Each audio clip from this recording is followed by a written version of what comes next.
Thinking about investing? Don't know where to invest? Commercial, HMOs, residential property, student property? Then look no further than this video. So there are many types of property investment, and really this deserves much more attention than a 90-second video. However, I'm going to briefly run through your options with a quick overview, but I do advise you speak to one of our in-house brokers to go into more detail. Now, the first type of property is commercial property. Of course, there's also student property, traditional residential property, or of course HMOs as well. But commercial for me is the one we'll talk about first. And at the moment, it's a no-no. Why? Well, I would leave commercial property to the large investors and the funds. The reality is commercial property is ever changing. Wind back 5 years, and who would have said offices were probably one of the worst commercial properties to buy? Well, now they are. Why? Because after COVID and the working from home trend, many offices have become redundant. We typically don't need the kind of office space that we did 5 years ago. And then of course you look at the high street. You read every day the high street is dying. Again, diluting what you can make from a shop front. So the reality is, in our opinion, commercial property, due to its fashions, due to its ever-changing presence, is probably not the best option.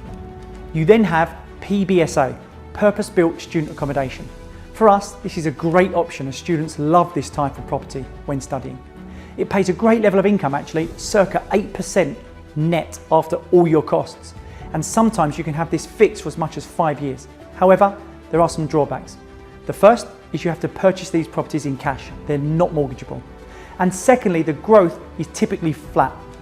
The third reason is that if the costs associated with the development start to increase and your net rental therefore decreases, you may not get back in full your asking price. So there are things to consider. And of course, another option is, do you buy something that's run down, redevelop, and then sell? Again, this was great 15 years ago. It doesn't work as well now. Why? Leave it to the professionals, because the first reason is that a developer will always have the first pick of the bunch from auctions or directly from agents, because they will have a relationship with either the auctioneer or the agent. So anything left is pretty much going to be what the developers don't want. On top of that, you won't be able to compete. A developer will literally be able to get their materials for 35% below what you can. Why? Because they've got trade accounts and of course they're VAT registered. So if a developer hasn't purchased a property and they don't feel that they will make enough money on it, well, you certainly won't be able to either. On top of that, you have all the costs associated with the purchase. You're going to pay legal fees when you buy, legal fees when you sell, stamp duty when you complete, and of course, more often than not, everything has to be in cash. So that's an important factor as well that we haven't considered, is your time.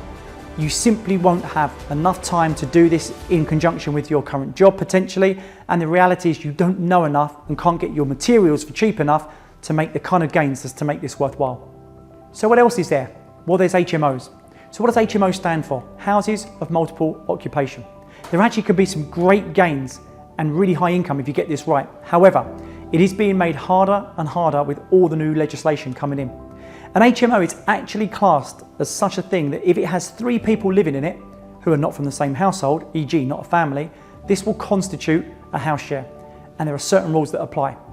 You potentially need licenses from the local council, fire doors, a certain EPC rating, and of course there's far more work managing multiple tenants than there is with just one. So although you've got great potential, there are also a lot of pitfalls. And then we have your traditional properties. Now this is what we feel is the best option. Why?